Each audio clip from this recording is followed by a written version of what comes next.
ব্যাপার, তুমি আজকে এত তাড়াতাড়ি দোকান থেকে চলে আসলা যে? চলে আসবো না তো কি করবো? একটা কাস্টমারও নাই দোকানে, কি বসে বসে আমি কি মশা মারবো? মশাই মারতে হইব তোমার? কেন, আমি কইছিলাম না? আমি যে কইলাম আমারে তুমি দোকানে বইতে দাও, তাহলে দেখবা যে অনেক কাস্টমার আইবো, কাস্টমারের আমগো অভাবই হইব না। ওই কথাটা তো শুনলা না, ভালো কথা শুনবা কেন? আমি শুনতে চাইও না।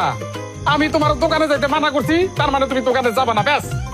আচ্ছা ঠিক আছে, ঠিক আছে, আমি মানলাম আমি দোকানে যাবো না, কিন্তু তুমি কাস্টমার করে দোকানে আসার জন্য তুমি নিষেধ করলা কেন? আমি তো এটা মানতে পারুম না।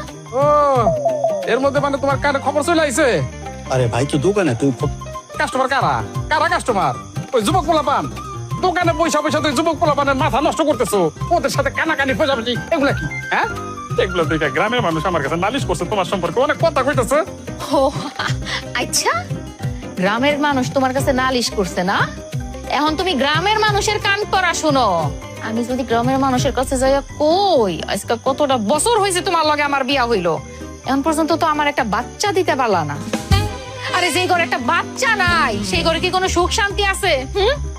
আমি এখন পর্যন্ত একটা মা ডাক শুনতে পারলাম না, এখন পর্যন্ত আমার কপালে তুমি সুখ দিতে পারলা না। আমার কোনো সুখ নাই, শান্তি নাই। আবার বড় বড় লেকচার তো ভালোই মারতে পারো। উল্টা পাল্টা কথা বলবা না, উল্টা পাল্টা কথা বলবা না। উল্টা পাল্টা কথা বললে আমি কিন্তু তোমার বউ হিসাবে মানবো না, ইয়ে বাড়ি থেকে বাইর করে দিব। বাড়ি থেকে বাইর করে দিবা না? তুমি তো এইটাই পারবা, তোমার দ্বারা এইটাই সম্ভব। কামের কাম তো কোনো কিছু করতে পারো না। আমার লগে শুধু শুধু রাগ ঢাইতেছো কেন? হ্যাঁ, যে কামের কাম করো। অকইমা একটা।